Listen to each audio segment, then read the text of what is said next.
یک ناله دارم از دل تمام بچه های مسافر. یک آهنگ مسافره میخوانم دیگه، تقدیم میکنم به بچه هایی که مسیج کرده بود و آهنگ مسافری فرمایش داده بود. دیگه مسافر هر کجایی که باشه لبت پرخنده باشه و در پناه خدا جان باشه. یک زمزمه یک بسیار کوتاه تقدیم به بچه های مسافر از نوکریتان.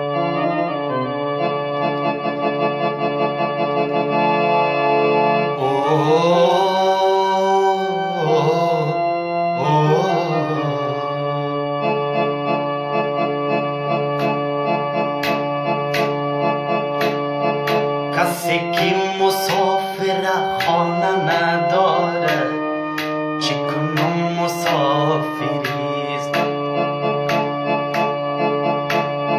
دل بیچارهش لانه نداره چی کنم مسافریست.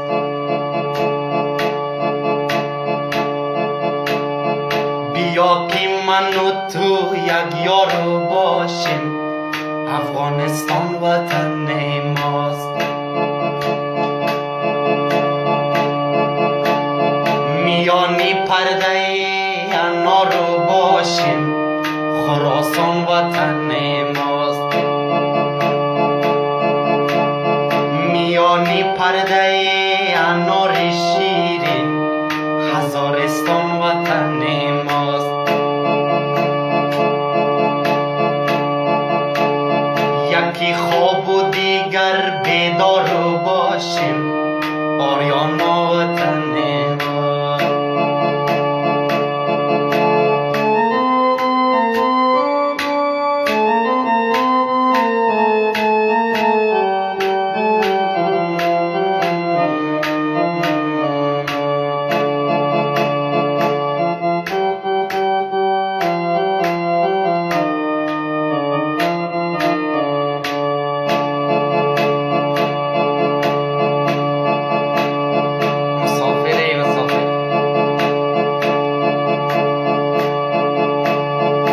کابل جان کنم یک خد روانه چی کنم مسافرم.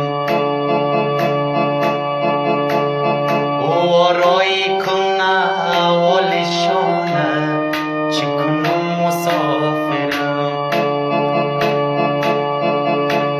خدا کنه که مادر خوب باشه چی کنم مسافرم.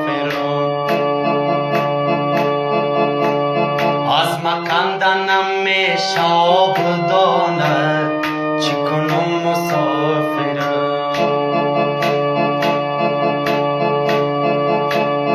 کسی که مسافر خانه نداره چی کنم مسافریست، دل بیچارهش لانه نداره